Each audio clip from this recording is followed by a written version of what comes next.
नमस्कार मुझे स्वाधीन आज मुझे छोट डाक्तरी उपदेशटे देवी जोटा कि सबू गाँ गली कि सबू घरे होता है जहाँ घरे भी प्रसूति महिला थे कि गर्भवती महिला थे जे कि बहुत दिन है शଯ୍याशायी होती था तो गाँ गली से बहुत लोग भूल किसी कर दिखती जहाँफल से आहरी कम्प्लिकेटेड हो जाए पर आहरी प्रोब्लेम हुए कौन हुए ना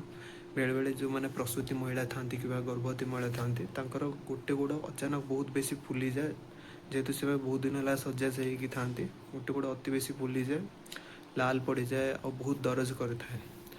गाँ गहल लोक मैंने जो मैंने कि माँ मैंने था कि गर्भ तर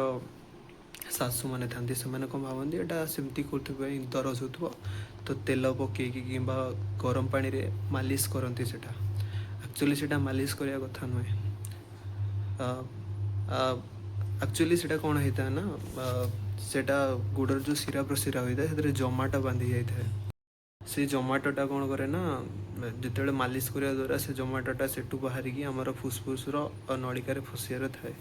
ताफल कि आहरी किसी कम्प्लिकेटेड हो पाए जोटा कि आम डाक्तरी भाषा कहते डीप वेनस थ्रोम्बोसिस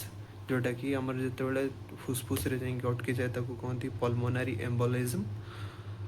ताहाको अटकापी आपण कौन करेंगे मालिश बिल्कुल करेंगे डाक्तर परामर्श नियंतु आउ सेटा को न होगापाई आपण पूरा सब बेले शଯ୍याशायी हवा कथा नुहे टिके टिके हल्का फुल्का चलाबुला करिया उचित जब पूरा शଯ୍याशायी हे तो डीप वेनस थ्रोम्बोसिस हबार चांसेस बेसी थाए।